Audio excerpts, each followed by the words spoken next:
Today we have another special bonus video for you. It'll be a collection of 5 more fan favorite nightmare-inducing stories. And don't worry if you've heard or seen these before, because we have totally re-edited all of them, so the viewing experience will be all new. But before we get into those stories, if you're a fan of the strange, dark, and mysterious delivered in story format, then you've come to the right place, because that's all we do, and we upload once a week. So if that's of interest to you, please sneak into the like button's house and reverse all their toilet paper rolls, so instead of feeding out from the top, they feed out from underneath like a serial killer. Also, please subscribe to our channel and turn on all notifications so you don't miss any of our weekly uploads. Okay, let's get into today's stories.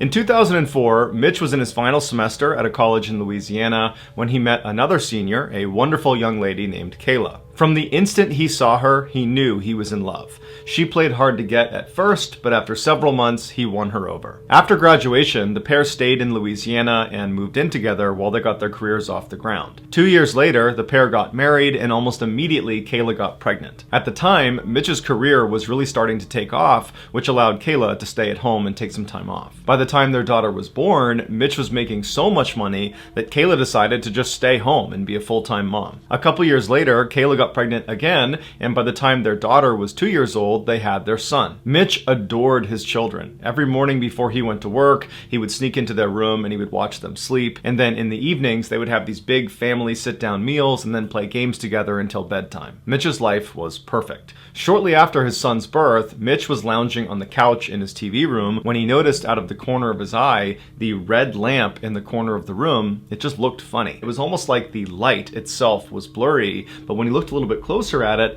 the entire lamp looked blurry. And so Mitch looked around the room and nothing else was blurry. He rubbed his eyes and looked back over at this lamp and it was still blurry. He turned the TV off and walked over to the lamp, and even though he was right in front of it, the lamp was still blurry. And Mitch didn't have bad eyesight, and so he's thinking, is there something wrong with me? Am I having a stroke? Do I have an aneurysm? Is there some sort of illness here that's making me see this lamp blurry when it's really not? But Mitch told himself he was healthy and that whatever this was, it was an anomaly and nothing to worry about. And so he went back over to the couch, turned the TV back on, and tried to ignore the lamp. But as he was watching TV, out of his peripheral vision, he couldn't help but notice this weird blurry lamp. And so finally, he turned the TV off again, and he turned to look at this lamp. And now, in addition to being blurry, it appeared to be upside down. Now Mitch was genuinely concerned that there was something wrong with him, because again, nothing else in the entire room was blurry or upside down. It was just this lamp. And so a few minutes later, his wife and his kids came home, and Mitch decided he would not tell them about this lamp. He didn't want to alarm them. He figures he will get to the bottom of this blurry lamp, and then he will tell his wife and kids. And so that night, the family has a sit-down meal, and then afterwards they play some games together, and then everybody goes upstairs and goes to sleep. But after everyone had gone to sleep, Mitch was just laying in bed thinking about this lamp. And so finally, he snuck out of his bed and went downstairs to the TV room, and he sat on the couch, and he just stared at this lamp.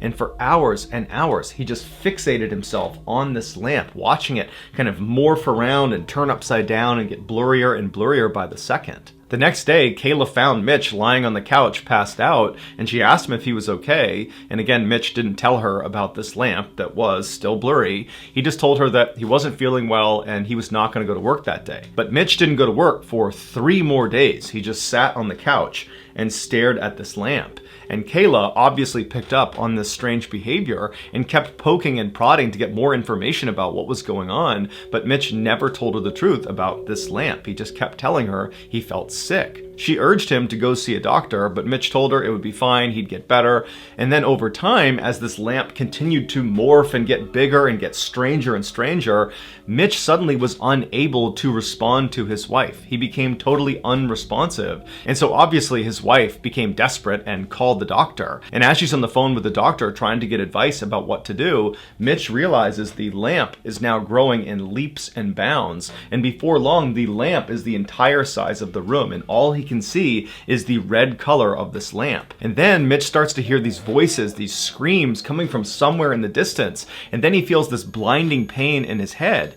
And then he opens his eyes and he looks up and he sees he's laying on the sidewalk next to one of the buildings at his college in Louisiana. And surrounding him is this crowd of people with wide eyes that are staring at him. Mitch had no idea what was going on, and so he naturally just began scanning the crowd, looking for Kayla and his kids to try to figure out, how he got here. But before he could ask any questions and before he could find his wife and kids, a police officer ran through the crowd, picked him up and ran him over to his police car, put him in the back, and then began driving away. And so while Mitch is in the back of this police car, he turns to the officer and he says, "What's going on?" And the officer would tell him he was attacked by a huge college football player. He got hit in the head and he fell backwards and he hit his head again and he fell unconscious. Mitch asked the officer where his wife and kids were, and the cop said he had no idea. And that's when it clicked for Mitch. The lamp wasn't real. Neither was his wife, neither was his daughter, neither was his son, neither was his life. For the past 10 years, it was all a hallucination while he was unconscious after getting attacked. Mitch was brought to the hospital where he would make a full physical recovery, but after being released, he was horribly depressed, and he had to get intense therapy to basically grieve for the loss of his family that never existed. These days, Mitch says he can barely remember what his family even looked like, but periodically in his dreams, he will catch a glimpse of his son in his peripheral vision, and his son is perpetually 5 years old and he's trying to talk to his father, but Mitch can never understand what he says.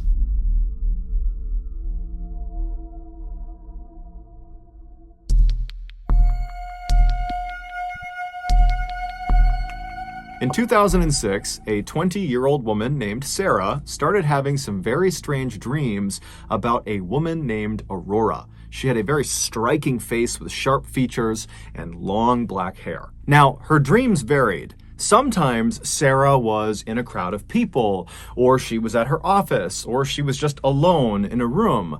But in all of her dreams, Aurora would always show up.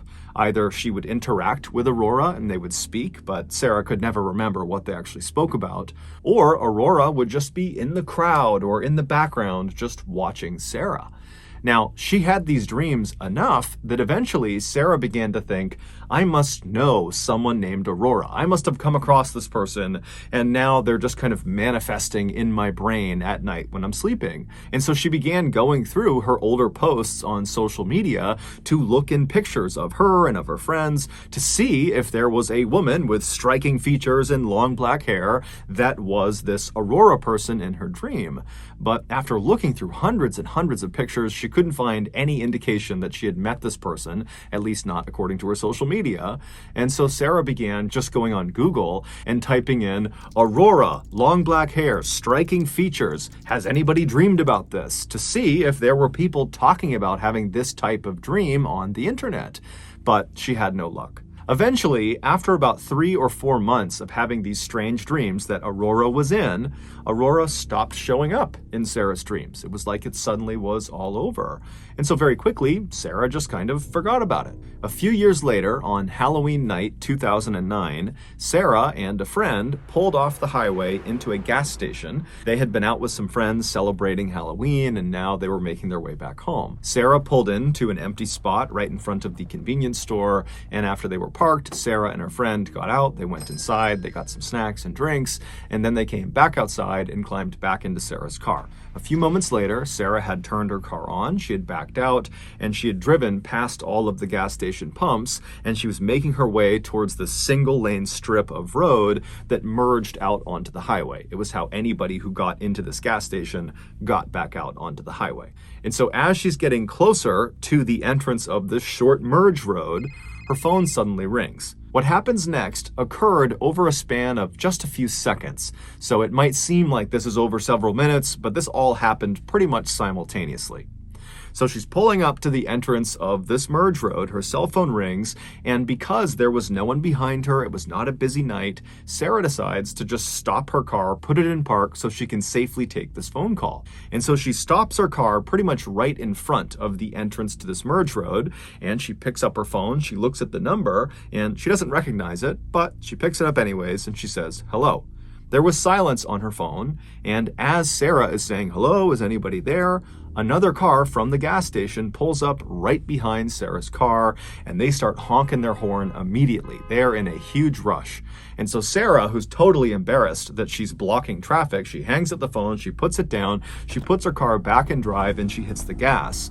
But this driver behind her is apparently in such a rush, they're so impatient, that they actually swerved around her, driving on the dirt off to the side of the road just to get around her, and then they sped off down the merge road back onto the highway. And literally, seconds later, another car that was already on the highway, a silver Honda Civic, lost control and smashed into this car that had just passed Sarah's car. So there's this huge car accident literally right in front of Sarah and her friend, who have now stopped the car. They're right at the end of the merge road looking at this horrible accident that they narrowly escaped. Sarah put her car back in park, she picked up her phone, and she called the police. When the police showed up a few moments later, they took down Sarah and her friend's version of events, and then a little while later, after the ambulances had left and after the two cars had been pulled off of the highway, one of the police officers pulled Sarah aside and told her that the driver of the Honda Civic and the driver of the car that had swerved around her had both been killed in the accident. Shocked, the only thing Sarah could think to do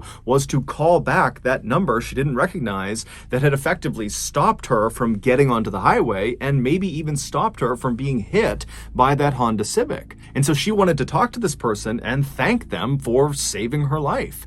But when she called the number back, the person did not pick up. However, it went to her voicemail, and it said, "Hi, you've reached Aurora. Leave your name and number after the beep." Sarah could not believe it. She said she had never felt goosebumps like that in her entire life. The next day, Sarah tried calling the number again, and this time the woman, Aurora, answered the phone. The two got to talking, and Sarah explained her crazy dreams and now this crazy car crash thing and how it's all connected. And Aurora would tell Sarah, like, "That's amazing. This is a crazy story you're telling me, except I didn't call you last night. I have no idea how you got my phone number." And so at the end of this phone call, the two women really had not reached any sort of explanation for how this came to be, how they came to be talking. But they ultimately just said, "Okay, hey, thanks and best of luck to you." And then they hung up. After the call was over, Sarah found herself just kind of sitting there, not really sure how to react to what had just happened. It was such a totally bizarre thing that she had just been through over the past 24 hours. And then if you include the dream, this has been a multi-year long thing. And so on a whim, Sarah just opens up her Facebook account and she plugs in Aurora's full name, because Aurora had given her her full name on this phone call they had just had.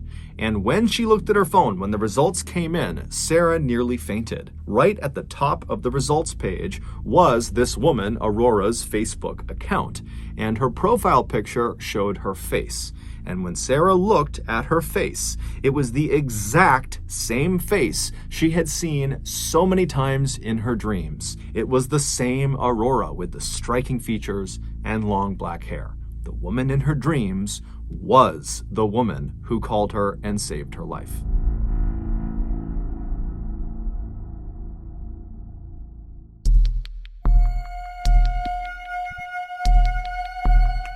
In 2006, 73-year-old Sherman Sizemore was the definition of a man's man. He had spent the bulk of his adult life doing one of the most dangerous jobs in the world, mining for coal in West Virginia. And while he was a coal miner, he apparently had lost track of the amount of times he had nearly been killed from mine shaft collapse and gas leaks. Later on in life, after his kids had all grown up, he had retired from coal mining and become an ordained Baptist minister. And despite his harrowing backstory and burly, intimidating appearance, he was known to be incredibly gentle and very calming to his parishioners. He was also known to be an incredibly devoted grandfather, to the point where if there was a chance to spend time with his grandkids, he would basically throw all of his responsibilities out the window to do that. But in January of that year, something changed in Sherman. He went from being this pillar in the community to being a deranged, paranoid lunatic. It all started on the afternoon of January January 19th. Sherman and his wife Ruby were sitting in their home alone on the couch,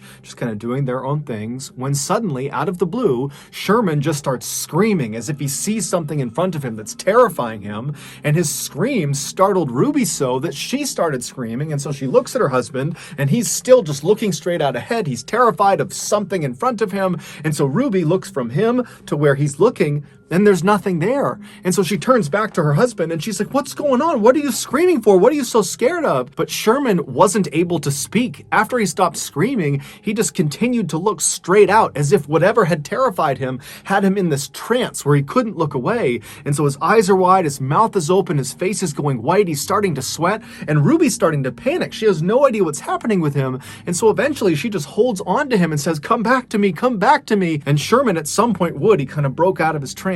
And he looked at his wife and he just says, "You can't leave me or they'll kill me." Ruby has never seen behavior like this in her husband ever. This is a completely different person she's interacting with. And so she has no idea what to do. And so instead, she just kind of holds on to Sherman and prays that he doesn't start acting like that again. But that didn't happen. All day long, periodically, he would just start screaming about something that Ruby couldn't see. Now, Ruby did consider calling 911 and getting medics out there, but his behavior was so unusual, and he was normally such a rock who was so competent, who was so healthy, that she didn't want to. She felt like he would just kind of get through this, that if they can just get through today and get into tomorrow, that he would be better. And so she just all day was comforting him and just dealing with these episodes. And then finally they got into bed that night, and Ruby's thinking, "Thank goodness, we're going to wake up tomorrow and things will be better." But when she woke up the next morning, it was very obvious Sherman had not slept at all. He was looking straight up at the ceiling. He looked worse than the day before. It was obvious that he was not back to normal. And so Ruby called the rest of the family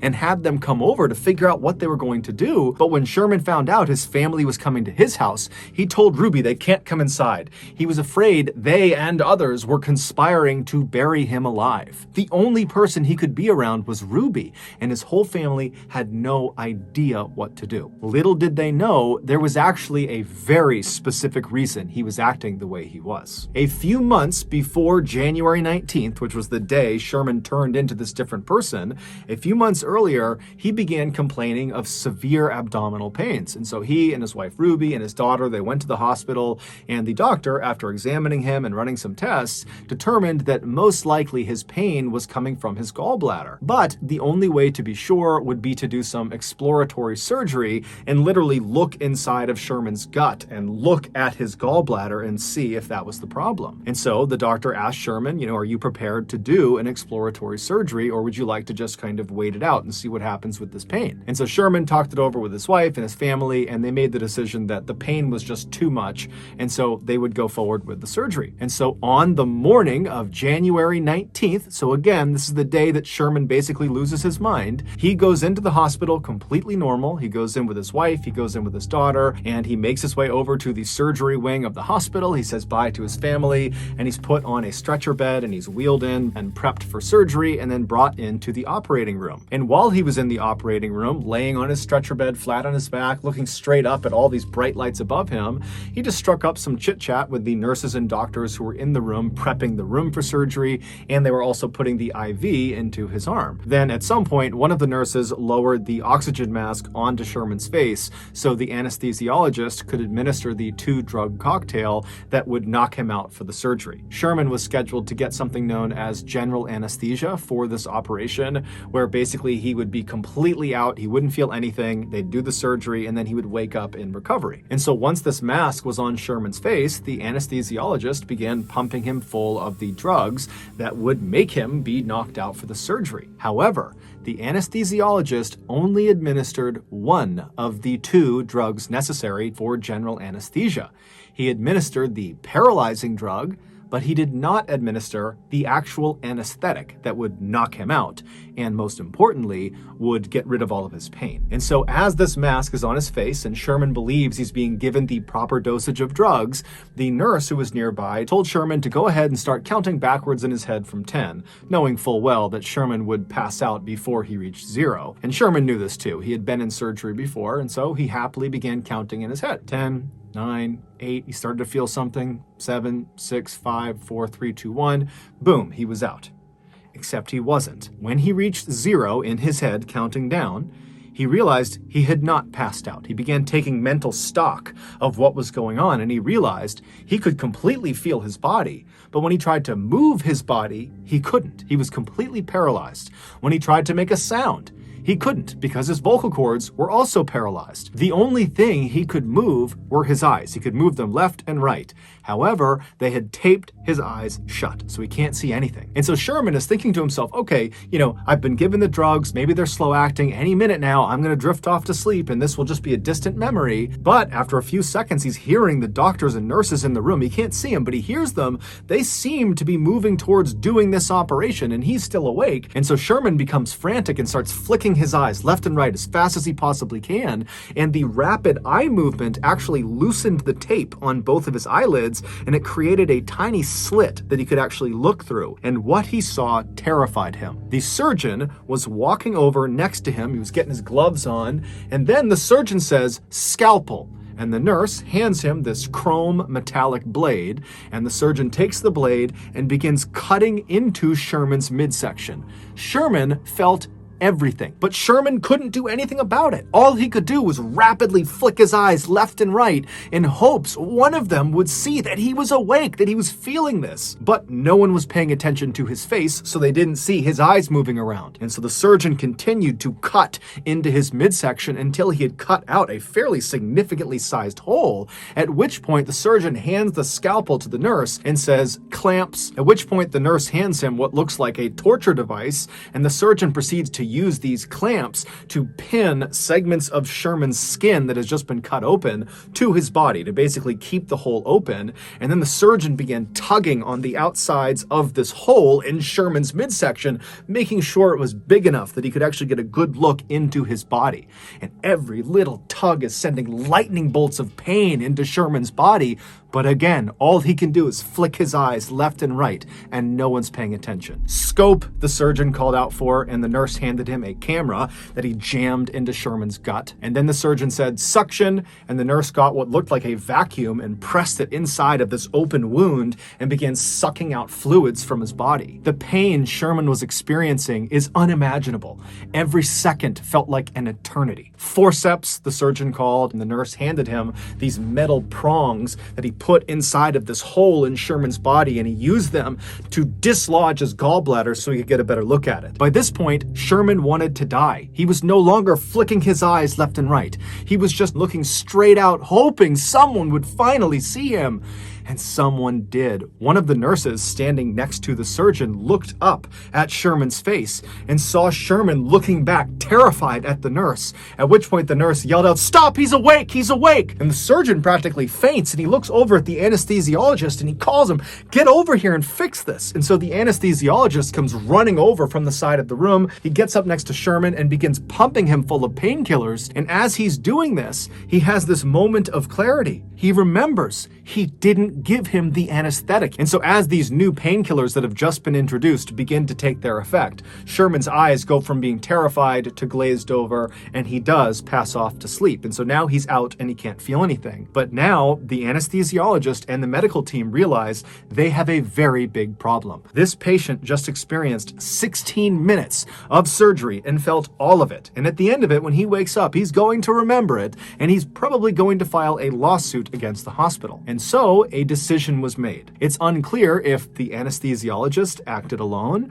or if the entire team was in on this, but regardless, the anesthesiologist administered an additional drug after giving all these painkillers. This additional drug was called midazolam, but it's better known as the amnesia drug. And like its nickname implies, anyone who gets it will forget what has just happened to them. And so the idea was, by giving him this amnesia drug, he won't remember the trauma he had suffered through during the surgery, and so wouldn't file a lawsuit. And so after he was given this drug, the medical team, they went back to doing the surgery, they completed it, and they got him back out to recovery.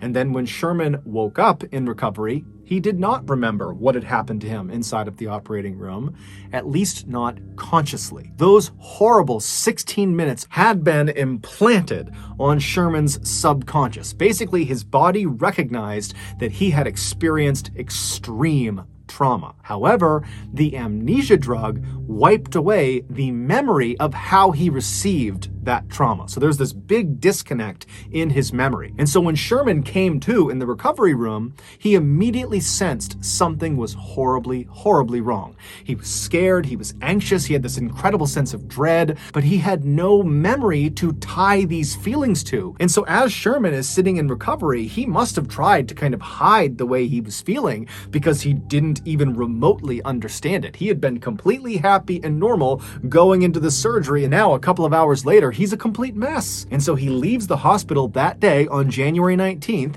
He goes back to his house and he sits on the couch with his wife. And as he's sitting there, suddenly these horrible feelings he's having, they become too much. And he basically has a panic attack and he starts screaming out and he's terrified of something, but he doesn't know what it is. And then over the next couple of days, he began having these flashbacks where he would access the actual 16 minutes of torture he went through. But when he would see someone cutting into him and opening his chest up and sucking things out of it, he didn't think that happened to me and that's why I feel this way. Instead, he thought it was just this horrible nightmare that he couldn't escape from. And so his family did eventually start getting doctors and psychologists and all these people involved to figure out what was wrong with him. But before they could figure it out, the whole situation had just become too terrible for Sherman. And so on February 2nd, just 2 weeks after he came out of that surgery, he would take his own life. His family was unbelievably heartbroken. It didn't seem real that this had happened. And so they would continue to dig and figure out what went wrong. And they would finally get their hands on the medical report from the gallbladder exploratory surgery on January 19th. And after giving it to another doctor to look over, this doctor discovered that Sherman had in fact experienced 16 minutes of something known as anesthesia awareness, where you are awake or feel a portion of your surgery. And shockingly, this happens to 20,000 people a year. However, Sherman's case, forgetting the amnesia drug, just literally what he went through, 16 full minutes of this really intensive surgery that he felt, that is an absolute rarity. That does not happen very often. Sherman's family would go on to sue the hospital, and they would be awarded an undisclosed amount of money from the hospital in 2008.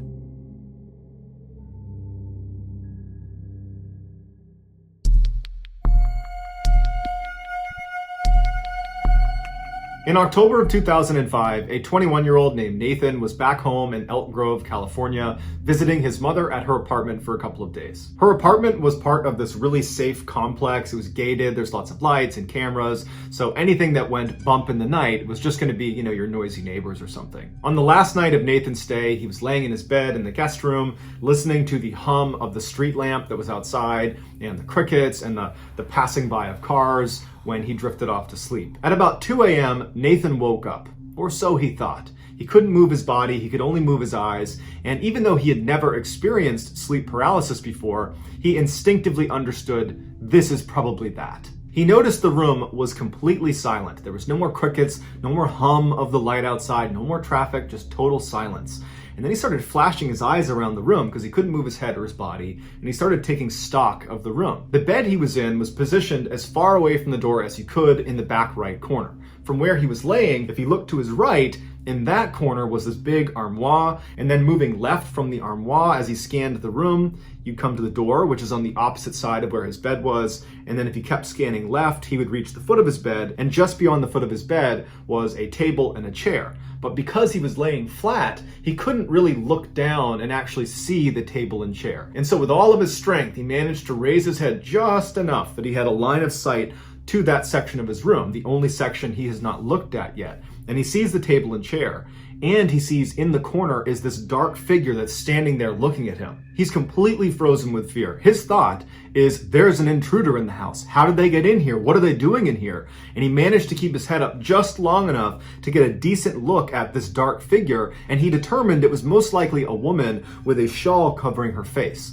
And before his head fell back to the pillow, he saw her suddenly crouch down on the ground out of view. And then Nathan's head fell back, and now he knows there's just some stranger in his room, and he can't lift his head up anymore, and he's looking around with his eyes. He sees the armoire, he sees the door, he can't see that table and chair, and then he hears the sound of someone slithering along the ground out of view, and he can hear her breathing as she's getting closer and closer to the edge of the bed. And he's laying there terrified. He's so scared he can't even make a sound, and he's telling himself, this has to be a dream. Wake up, wake up, wake up. And he's laying there, and this woman, she stands up and she leans out over his bed, and she looks at him, and her face is pale and her eyes are sunk way back in her head. And then she begins to slowly crawl on top of him, and Nathan's sitting here looking at this woman. He wants to close his eyes, but he can't. And he just feels his chest being pressed down. He can hear the sounds of the springs compressing all around him as this woman positions herself on his chest.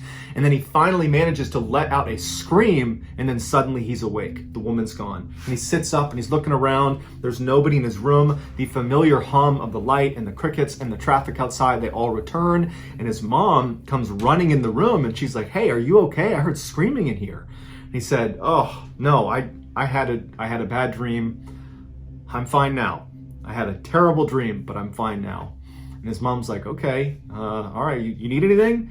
And he's like, "Nope." So she comes over, she gives him a hug and a kiss. She goes back to bed, and he would go downstairs, flip on a Disney movie, actually Aladdin, and he would fall asleep with a Disney movie on and with lights on. And there was no more sleep paralysis that night. The next day, Nathan got up and he headed back to his house, and he couldn't shake the experience. He had never had sleep paralysis before, but it was just so much more terrifying than he ever would have imagined. And he's just thinking to himself, I can't believe there are people that put up with this on any sort of regular basis. But, after a couple of days and getting home and not experiencing any sleep paralysis, time went on and he just kind of forgot about it. A few months later, in March of 2006, Nathan is at this big family party in Chico, California, big outdoor barbecue, all of his family's there, and at some point his sister shows up. His sister was not supposed to be attending this party, so it was a great surprise. He hasn't seen her in a while, and he immediately pulls her aside to catch up with her. And so for the first hour of their conversation, they're just chatting about their lives and what they're up to. Towards the end of their conversation, Nathan suddenly felt compelled to share his sleep paralysis experience with his sister. And the reason he wanted to was because he knew that she knew that he was actually a skeptic. And so she would believe him. If he's telling her this is what happened, she would believe that that's what he saw. And so he starts by saying, I had the weirdest experience at Mom's apartment just a couple of months ago. I'm pretty sure it was sleep paralysis. And his sister immediately butts in and she goes, wait a minute.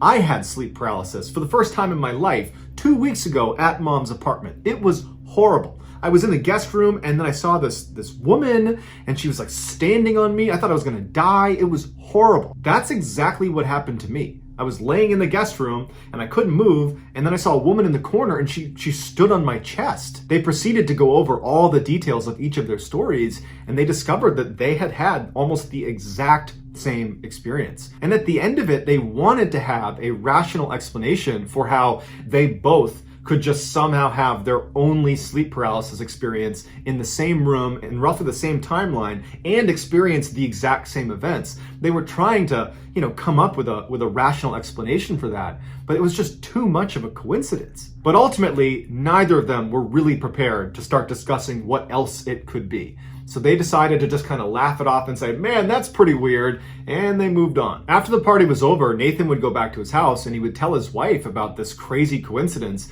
he and his sister had, and his wife would say, yeah, that's wild. But after that, Nathan just did not want to think about it or talk about it, and so he kind of just, pushed it out of his mental space and did forget about it. He moved on. 5 months later, in August of 2006, Nathan's mom would move out of that apartment building and she would move into a 2-story house still in Elk Grove, California. Shortly after she moved in, she asked Nathan if he would come spend a couple nights with her, and Nathan said sure. In order to better understand what happens to Nathan over the course of his stay at his mother's new house, you need to understand a basic layout of her house. So when you walk through her double doors, to your left is going to be a formal living room. In the center of the house is a hallway that shoots straight back to the kitchen. And then to your right when you walk in, there's a wall, and on that wall is the stairs leading up to the second floor. If you take those stairs to the second floor, you reach a landing where there's a window that looks back into the backyard, and immediately to your right, there is a single door, and that's the master bedroom where Nathan's mom would sleep. From the landing, if you turned left, there'd be another door that's a mirror image of the master bedroom door,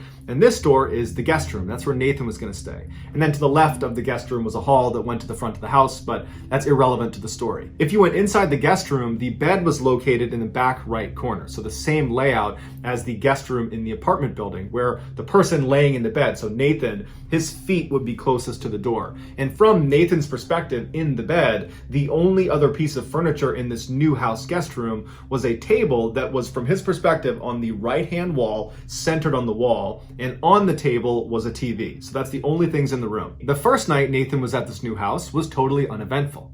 The second night, not so much. He was up in the guest room, laying on the bed, watching TV. The lights are off, it's just the TV on, and at some point, he dozes off. He wakes up a short time later, and he can't move. It's the same sensation he had when he was staying with his mom at her apartment. And he begins to panic because the last time he felt this way, a strange veiled woman stood on his chest and made it feel like he was dying. And so immediately, he's trying to move his body, he can't, and so using his eyes, he starts looking around the room, praying this woman is not in the room with him. And so he looks to the right, to that corner, which he can see. There's no one there. From this corner, he starts scanning across the room. He sees the TV, it's still on. He keeps scanning and he sees the door and it's open. And he's able to just barely make out the space at the foot of the bed. He can actually see to the corner, and this woman, she's not in here. And so initially, he feels incredibly relieved that she's not in the room with him.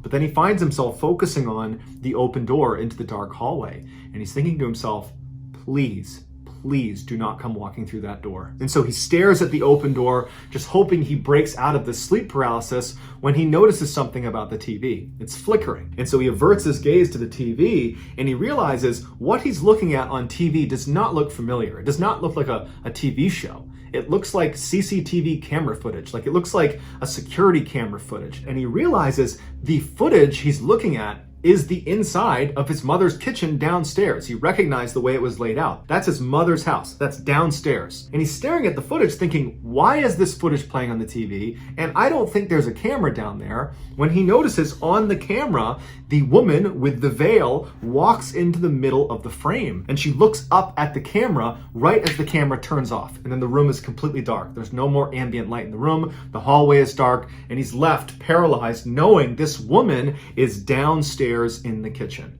And as he's laying there, he hears her start running through the house. And it sounds like an animal is barreling into things as she's running through the bottom floor. And she stops at the foot of the stairs. And he's thinking to himself, I know where she's going. She's coming up to my room. And so as he's laying there, he feels his heart racing and he's staring at the open door. He knows she's going to come flying up those stairs and she's going to come through that door.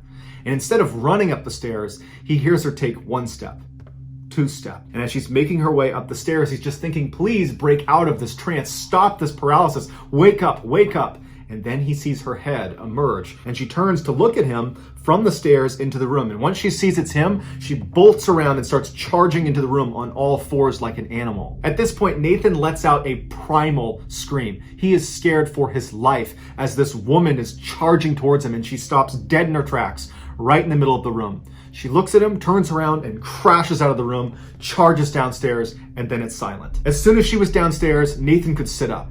Except it did not feel like the first time he had sleep paralysis at his mom's apartment when he sat up and he had the sensation of relief. You've woken up. You were asleep before, now you're awake. This time, it was like he was always awake, but now he can sit up. He did not have a sense of relief. In fact, he was worried she was still in the house. And as he's sitting up in bed, his mother comes running into the room. She looks disheveled, she's half asleep, and she's like, was that you? Were you running around the house? I could have sworn I heard someone running around the house. Was that you? Nathan's looking at her and he can't even process what he's been through, whether that was real, whether it was a dream, and he's trying to find the words to describe to his mom the dream he had, but like he can't process what's happening. And he just says, Mom, we have to check the house. We have to make sure no one's in the house. And so the two of them flip on every light upstairs. They're not even talking. At this point, it's survival mode. They turn on all the lights upstairs, and Nathan leads the way down, and they're flicking on all the lights, and they manage to search the whole house, and there's no sign of a break-in. There's no one in their house. After the coast was clear and they felt like they were not in immediate danger, they went into the kitchen to kind of talk about what just happened. And so Nathan's like, okay, Mom, I just got to tell you everything that I'm thinking right now. I can't really process what just happened. I think it was a bad dream, but I'm starting to think that it could be something else, or I'm just losing my mind. So a few months ago, I was sleeping in your guest room in your apartment, and I had an experience that I'm almost positive was sleep paralysis. You know, I was laying there, I couldn't move, and this figure was in the room and they were standing on me. It was terrifying, but it sounded an awful lot like sleep paralysis. But then a couple months after that, I talked to my sister and I told her about it. And she told me that very recently, right before you moved into this house, actually, she was in that room and she also had basically the exact same experience. She had never had sleep paralysis before. I had never had sleep paralysis before. So we've basically had the exact same horrifying experience in the same room around the same time. And then just now, tonight, I had another sleep paralysis experience with the same woman who's running around the house, and you just said you heard her running around the house. His mom looked really concerned, but she wasn't shocked. She says to Nathan, I have seen this woman. I saw her in my apartment way long time ago, but I remember what you're describing. That's the experience I had. This woman, showed up in the room and she stood on me. And it scared the heck out of me, but I didn't tell anyone because I thought it was sleep paralysis. And so Nathan and his mom proceeded to spend the next several hours just talking through what this could be. How could they, all three of them, him, his mom, and his sister, how could all of them have had the exact same experience? And how could tonight, when Nathan had this experience, how could his mom have heard those footsteps if that was indeed sleep paralysis? Because it wasn't Nathan, he was in the bedroom. And it wasn't his mom, she was in her bedroom. And she didn't have any pets, so who could it be? Nathan says he and his family are still totally rattled by this experience, and they don't have an answer. And this is a family of skeptics, so they're not looking for a reason to call this paranormal. They simply don't have the answers. Nathan has said that he, his mom, and his sister have not had any further experiences with the woman in black ever since that last experience Nathan had, and they're just hoping it stays that way. Hold on, we got one more very special story to cap off these 5 stories. It is special because this story is going to be included in our brand new graphic novel coming out October 1st. And I actually told this story live recently on a YouTube live stream. And so if you missed that live telling, don't worry, because we pulled that story out of the live stream, we completely edited it, and now you all get to listen to it right here, right now. Enjoy.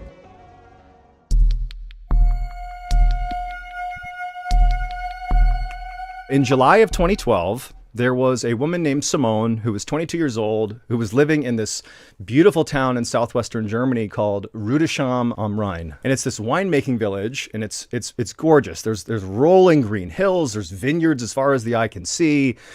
It's situated right on the Rhine River. It's like this wonderful place. And Simone had grown up in this village. That's where she lived, and she loved it there. Charmed childhood. She's 22 now. But this summer, she was feeling a little bit down because she was actually getting ready to leave this village and start the next chapter of her life in New York City. But instead of dwelling on, this, sadness of moving away from home for the first time, she instead was really fixated on what she was going to do that summer, her final summer in Rüdesham am Rhein. And so, Simone, one of her favorite memories of her entire life in this village is in the summer, she would go to this summer camp. There was this beautiful little camp in this forest that was not far from the town.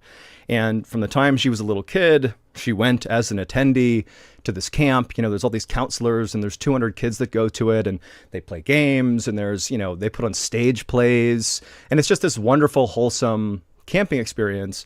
And, when she became a teenager, she basically was too old to go to this camp. And so she did what many of the other former attendees did, which is they eventually transitioned to becoming a counselor, like a volunteer counselor. And so she became a counselor and, loved it, frankly, more than being an attendee. And for every summer after that, she was a volunteer counselor. And this summer, July of 2012, was no different. And she was going to be a counselor as well. So that was what she was going to do with her final summer before leaving for New York City. So in mid-July of that year, Simone packs up her stuff and she heads off to this forest to go be a camp counselor. And so the logistics of this camp is the attendees, the children. It's a 2-week-long camp, 200 kids. They would get dropped off by their parents in the morning, and then in the evening, they'd get picked up and go back home. But for the counselors, they would actually live at the campsite for the 2 weeks. It was like a 2-week time. They were out in the woods together. And the counselors had kind of created that tradition, if you will, and they told, the staff, if you will, that the reason they were doing that is for efficiency's sake. We got to, we'll be there first thing in the morning because we're living there and we can set the camp up. And, when the kids go home for the day, we're all going to be there anyways. So it's easier to clean up the camp. There's all these reasons they had for it. But the truth was, the reason the counselors liked to stay at this camp and live there is because after the kids would go home at night, all the counselors would retreat to their tents, which they stayed in for these 2 weeks. They put these tents out in the forest. So the camp is like in a clearing, and then basically just into the tree line, they would set up their tents, and the counselors would live out there for the 2 weeks. But once the kids were gone, they would just go out to their little campsite and put a little campfire together. And the drinking age was 16 years old, or it is 16 years old in Germany. And so they just like party, basically. Not like crazy, but they had like a good time out in the woods. So that was the real allure of the counselor side of being at this camp. So Simone, mid-July, she heads out to the camp. She gets there a day ahead of when camp starts, and she connects with all of the counselors she hadn't seen for so long, and they set up the camp. And then that night, they did not go out into the woods and have a party. They just set up their tents out in the tree line. And then the next day is day one of the actual camp, and the kids come along. They get dropped off by their parents, and they have this wonderful first day of camp, doing their thing, doing camp stuff. And then in the evening, after the kids all left, Simone and the other, dozen or so counselors, after doing all their chores to wrap up for the day, they excitedly grabbed, their beer and wine and rushed out to the tents in the forest to have their first kind of like party night. And so they get out to the tents, and they're all, having a good time, swapping stories, just enjoying summer. And in virtue of it being the first day, a lot of the counselors were pretty exhausted. It was a full effort that first day. And so no one was really up for staying up super late. They wanted to crash and just go to bed. Simone kind of wanted to stay awake. And so she was one of the last people to finally retire into her tent.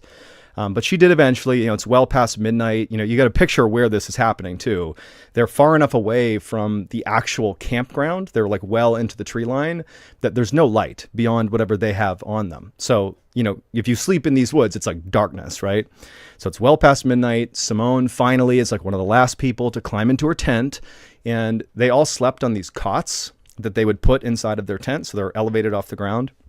And so Simone gets into her tent, and she gets on her cot, and it's just so hot. It was just really hot this time of the year, and she just felt like it was stifling in her tent. And so she decided she would pull her cot out of her tent and just basically set it just in the woods. Like, imagine if you wandered off into the woods with a cot, put it down, and lied on top of it. That's what she was doing. She's in the middle of the forest, completely exposed, and she's going to try to sleep because it's a little bit cooler out there.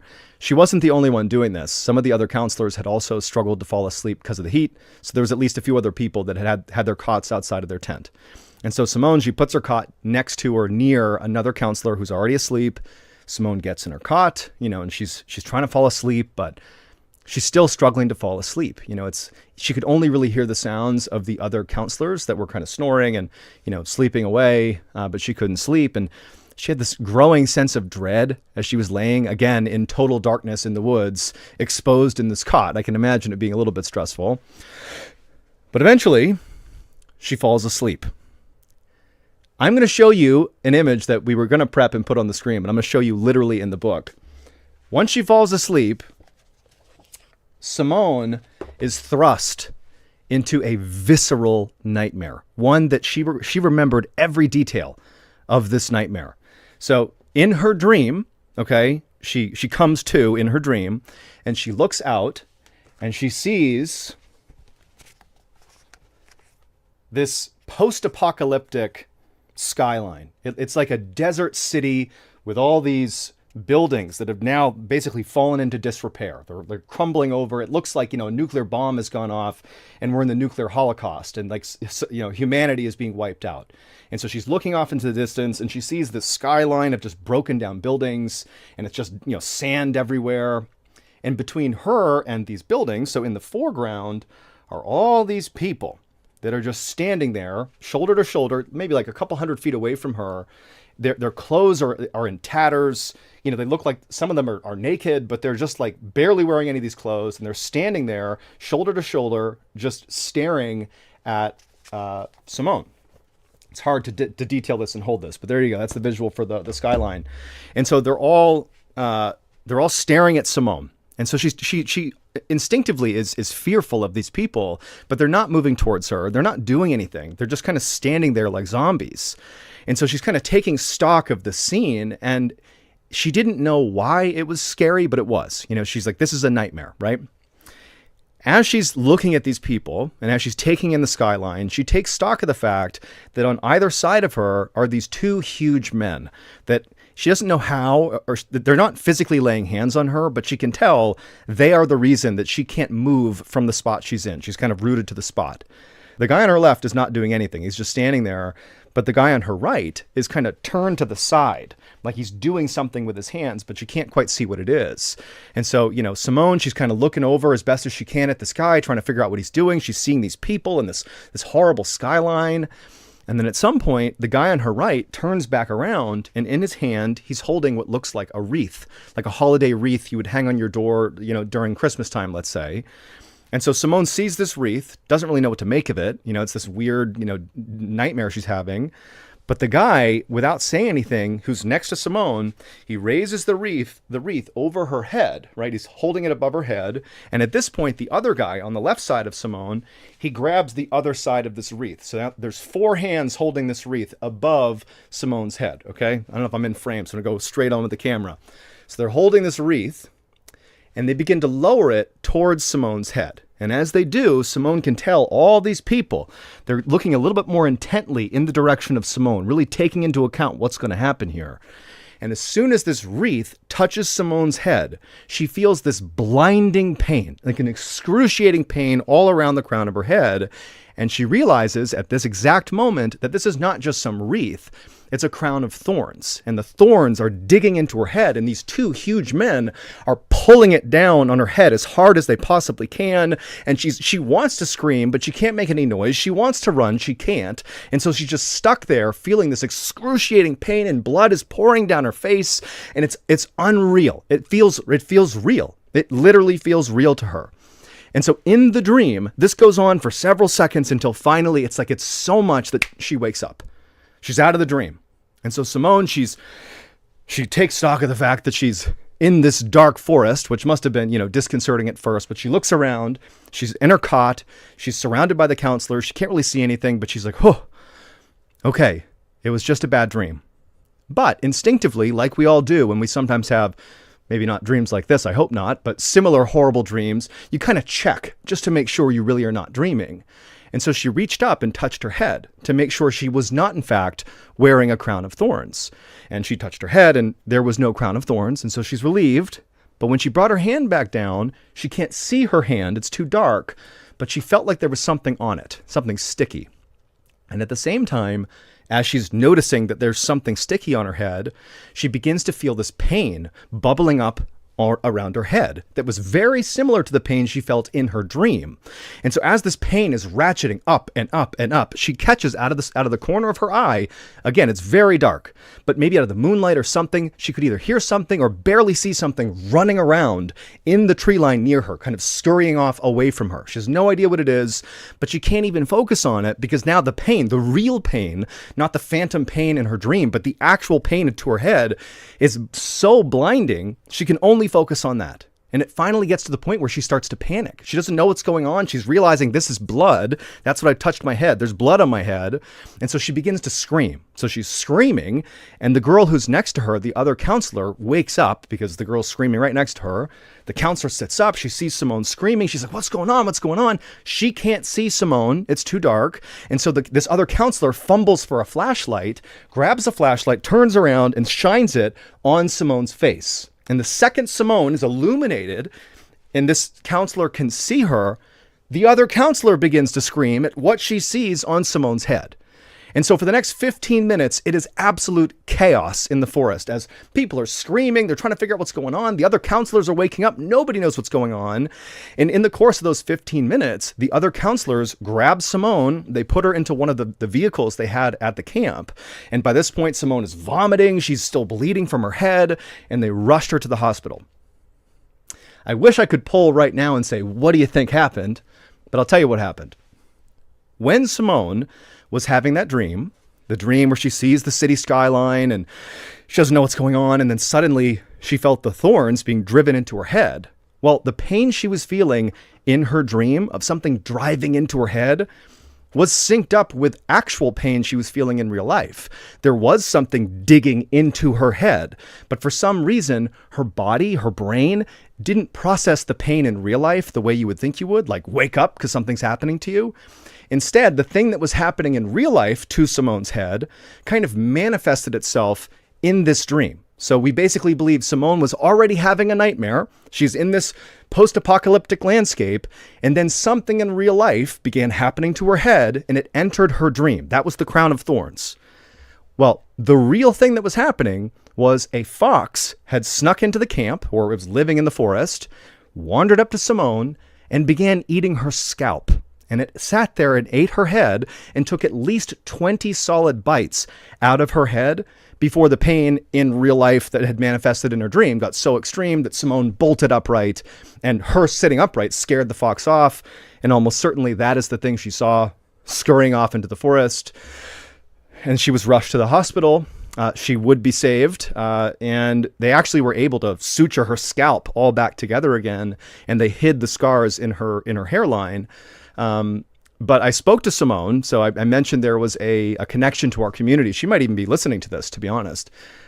Simone posted this story on our subreddit. It was about her and this experience. You know, she described this whole story and how after it happened, she was so traumatized that she not only could not go back in that forest ever again, but she couldn't go into any forests anymore. I mean, it's like true PTSD. And she says she still has phantom pain, you know, where the fox bit her head. And she also said that because it was a fox, she had to go through this insane like rabies protocol. Rabies is a lethal, you know, disease you can get from animals that have it. It's treatable, but she had all these shots she had to get. I mean, it was like this horrible experience, but she lived, and she's one of our amazing members of the Strange, Dark, and Mysterious community. And so, yeah, that story is a wild one, and it's one of the stories in our graphic novel here. Just to show that image again. Pretty cool, huh? Pretty good. Go to cam 2, see if you can zoom in on that again. That's I can't show too much, but here's what you get to see. Pretty good stuff. Pretty cool. Hey everybody, if you haven't heard yet, we announced some really big news recently. We are putting out a book, and it's amazing. It's called MrBallen Presents Strange, Dark, and Mysterious, the Graphic Stories, and it's an amazing graphic novel we have been working on for over a year. And it's our very first book, so we're all very proud of this. We think it's going to be so amazing. So in this book, there are 9 stories, 5 of which are of the old variety, so you've heard them on YouTube, and they've been remastered and put into this book. And then you have 4 full-length, brand new stories, which are amazing, that have also been put inside of this book. And the way we made those 4 new stories is to have them replicate the feel of YouTube. In fact, I would say this whole book is like the written version of our YouTube channel. It's totally a throwback to our OG fans who found us on YouTube. This is the book for you. It's going to be so good. The book's not coming out until my birthday, October 1st, but you can pre-order it right now by going to book.ballenstudios.com. And also, after you pre-order, be sure to follow me on social media and all the other places that we put out content, because we're going to be teasing stuff about this book before release. Things like, you know, sneak peeks into the book and some pieces of artwork and some behind the scenes stuff. So there's a lot of stuff going on, but it all starts with pre-ordering that book. So again, go to book.ballenstudios.com and pre-order our first ever official book. It's going to be great. Enjoy. So that's going to do it. If you're looking for more strange, dark, and mysterious content, remember we have a whole slew of strange, dark, and mysterious podcasts under the Ballen Studios umbrella. There is the MrBallen podcast, Mr. Ballen's Medical Mysteries, Runful, Bedtime Stories, and our newest edition, Wartime Stories, which everybody's raving about. And so these are all free podcasts with hundreds of hours of content that you can listen to right now. All you have to do is search for Ballen Studios on any podcast platform, and boom, there they are, all the podcasts. You can start your binge. Thank you so much. Until next time, see ya.